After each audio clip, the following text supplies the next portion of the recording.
Glória a Deus. Também vos digo que, se dois de vós concordarem na terra acerca de qualquer coisa que pedirem, isso lhes será feito por meu Pai que está nos céus. Irmãos, o Senhor quer concordância, o Senhor quer pedido coletivo, tá? Não individual. Se for coletivo, se a causa for de uma pessoa e haja concordância com a outra pessoa, ou seja, quando você pede para alguém concordar com você, se for um pedido tolo, um pedido supérfluo, não vai haver concordância. Mas se for de um interesse coletivo, ou mesmo particular, que o outro aprova, o outro quer, né, pela intercessão, essa concordância faz com que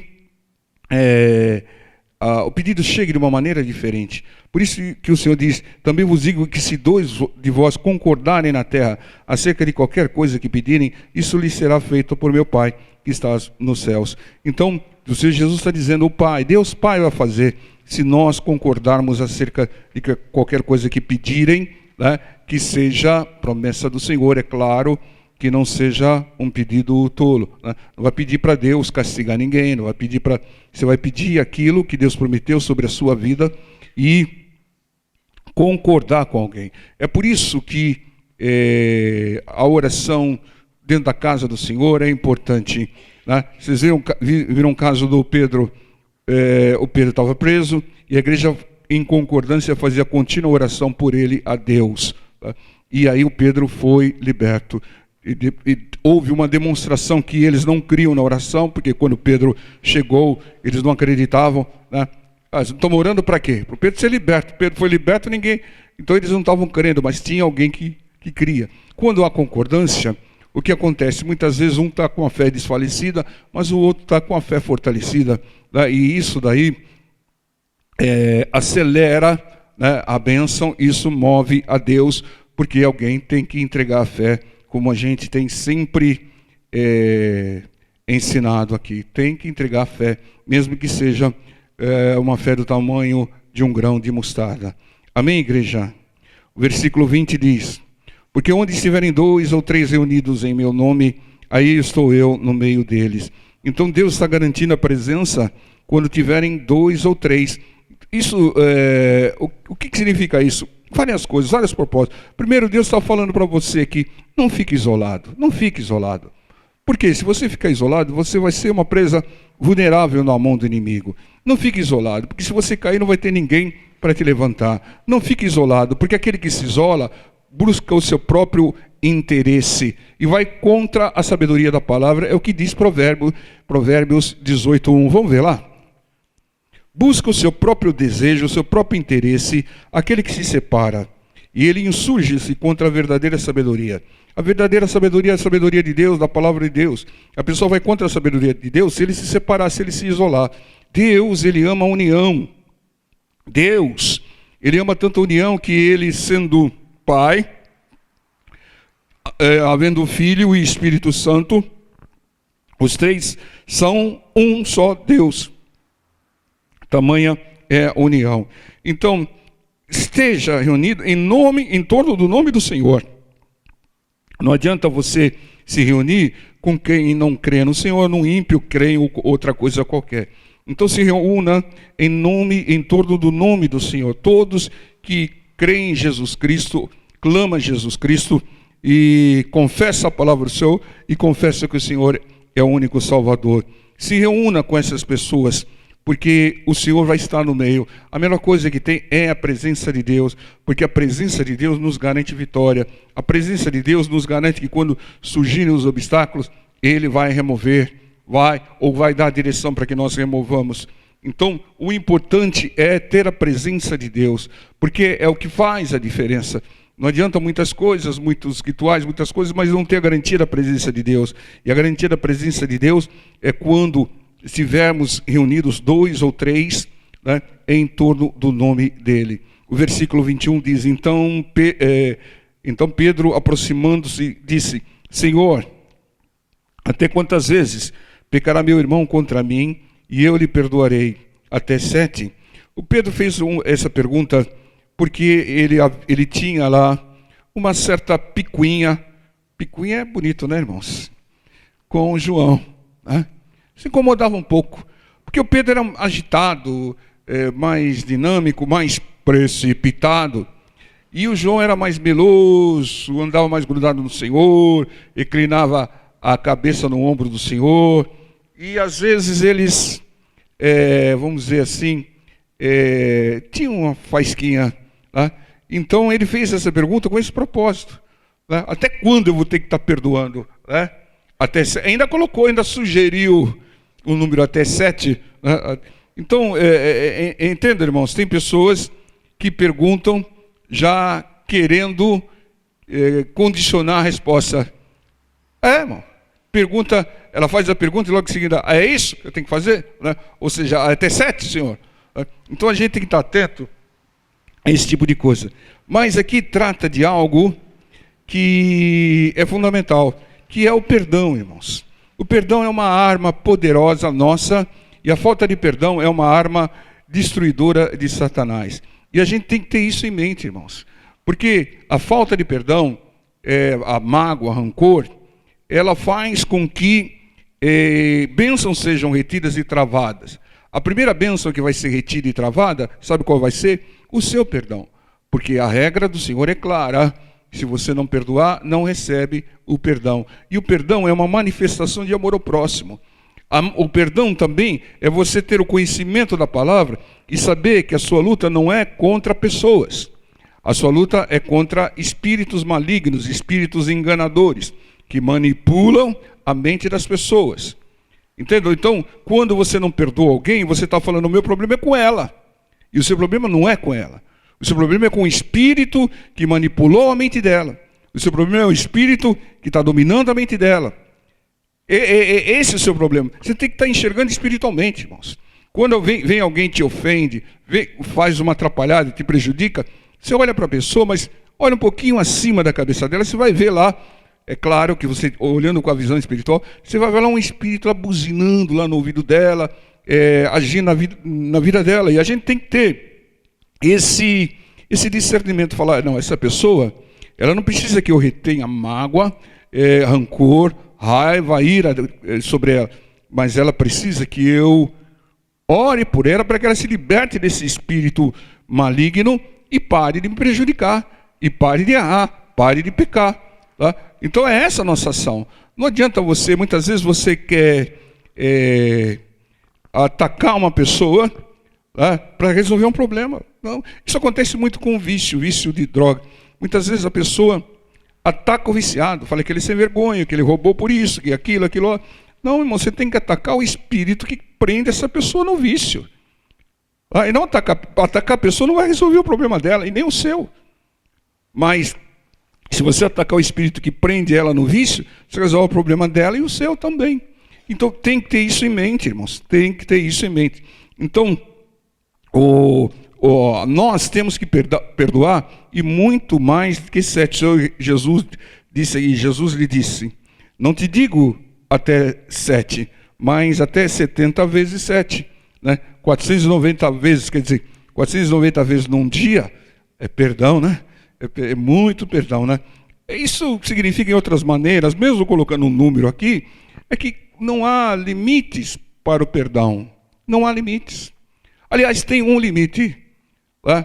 O único limite para o perdão é quando a pessoa peca contra o Espírito Santo de Deus. Quando é blasfema contra o Espírito Santo de Deus, aí não há perdão. Tá? Mas, e não por nossa ação, por ação de Deus, está na regra, está na palavra. Tá? Então, aquele que pecar contra o Espírito Santo, blasfemar, ele não terá perdão. Tá? Então, vai estar na mão do inimigo aí. Mas nós temos que perdoar. Mas aqui em Lucas 7,14, traz um pouquinho mais a respeito disso.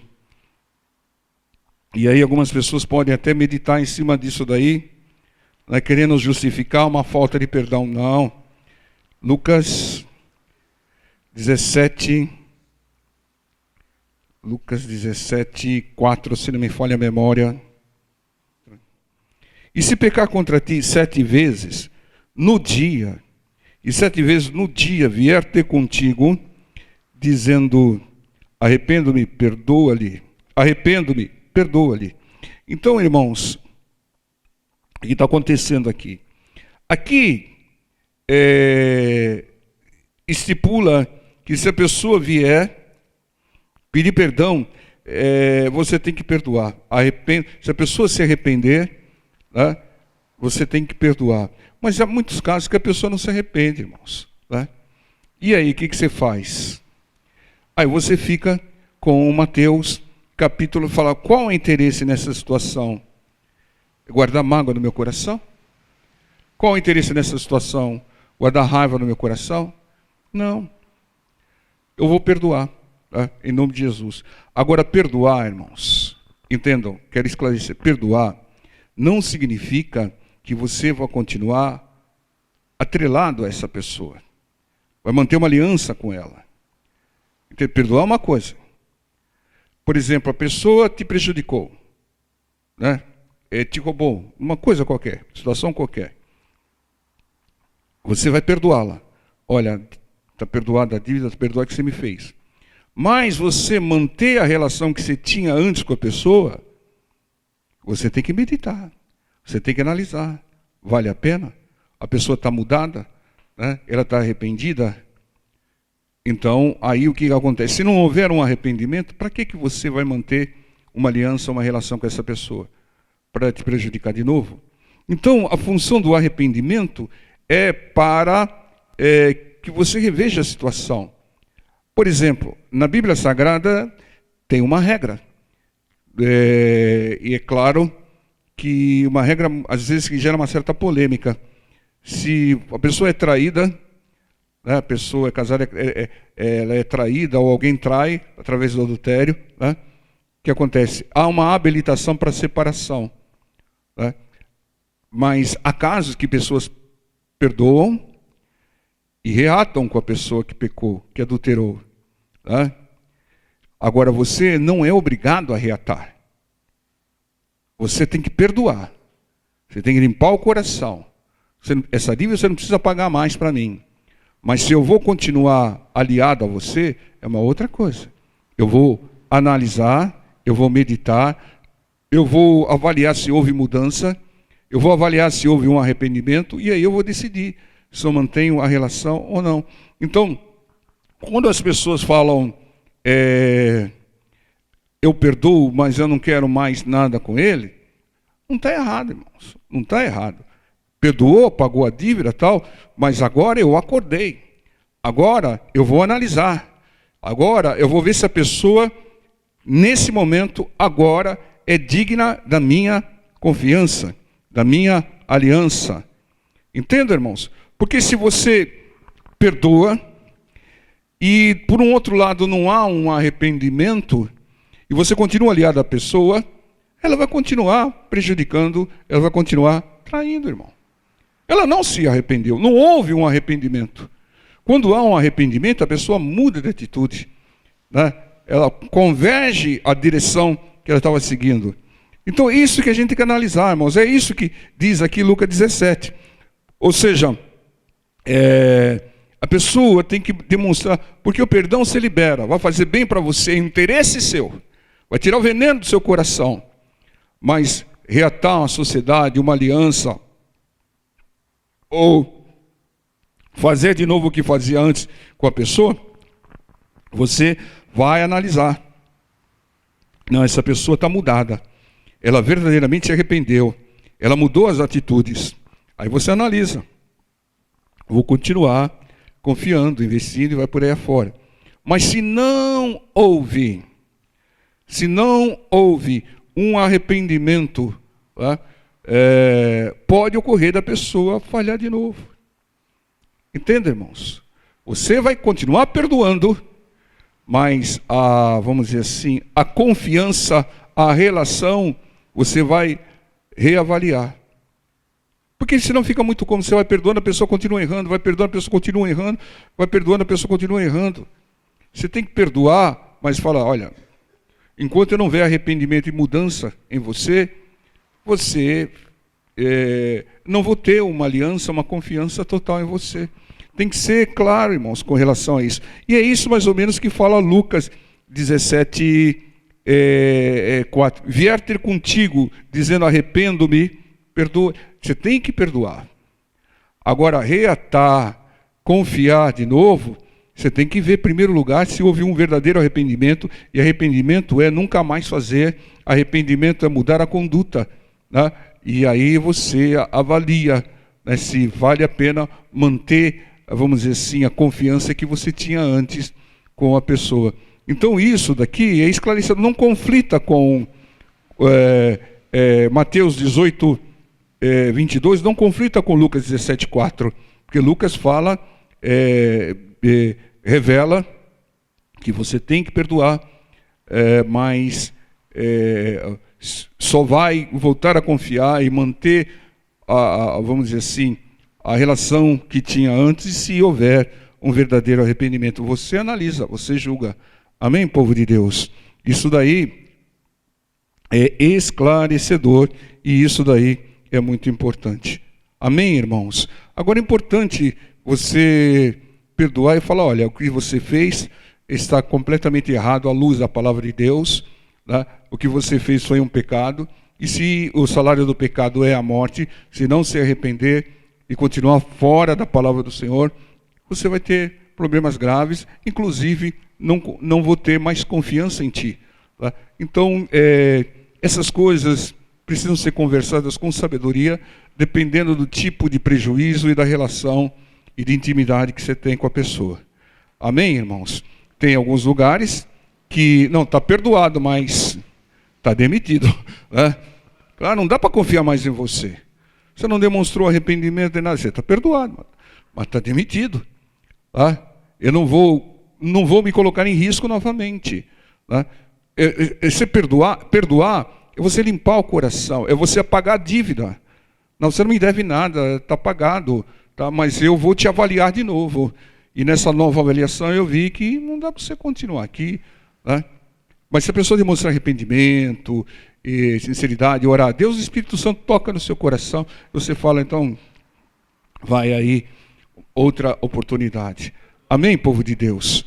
Agora, Deus, Ele, como a gente pregou recentemente, Ele fala, os que me deixam eu deixarei. Tá? Mas Ele não desiste da pessoa.